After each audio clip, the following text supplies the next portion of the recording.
সাংবাদিক সম্মেলনের উদ্দেশ্য হচ্ছে গত 12 তারিখ রাতে অর্থাৎ 13 তারিখ মধ্যরাত্রে 12 তারিখ মধ্যরাত্রে, হ্যাঁ 3:30 বেলদা থানার অন্তর্গত অর্জুনী বলে একটা জায়গায় একটি মুরগি বোঝাই গাড়ি পুলিশ আটক করেন। বৈধ পেপার থাকা সত্ত্বেও পেপার দেখার নাম করে গাড়িকে অনেকক্ষণ আটকে রাখা হয়, হয়রানি করা হয়। লাস্টে টাকা ডিমান্ড করা হয়। পুলিশ যে টাকা ডিমান্ড করেছিলেন সেই টাকা ড্রাইভারের কাছে না থাকায় উনি দিতে অস্বীকার করেন এবং উনার যথাসাধ্য 50 টাকা দিতে চেয়েছিলেন।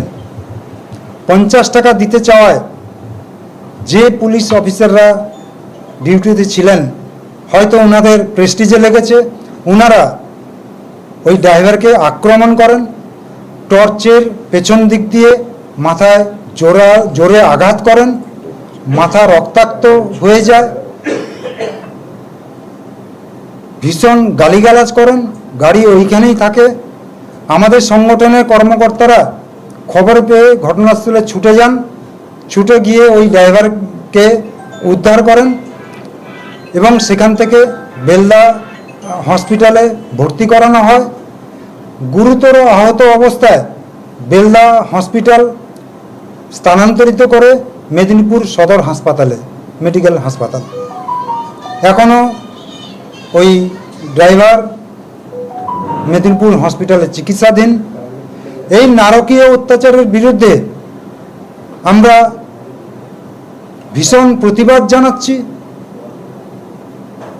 পশ্চিমবঙ্গের তথা আমাদের বেলদা থানার অন্তর্গত বেলদা পুলিশকে এর বিরুদ্ধে আমরা আগামী দিনে আন্দোলনের রূপরেখা তৈরি করার জন্য আজকের এই মিটিংয়ের আয়োজন করা হয়েছে।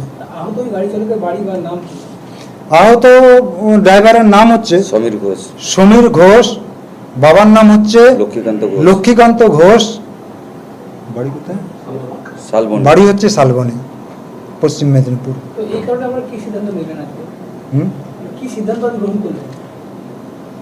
এই ধরনের নারকীয় অত্যাচার বহু বছর ধরে চলে আসছে। পুলিশের তোলা আদায়, পুলিশের হয়রানি, পুলিশের অত্যাচার, এর বিরুদ্ধে আমরা দীর্ঘদিন ধরে আন্দোলন করে এসেছি।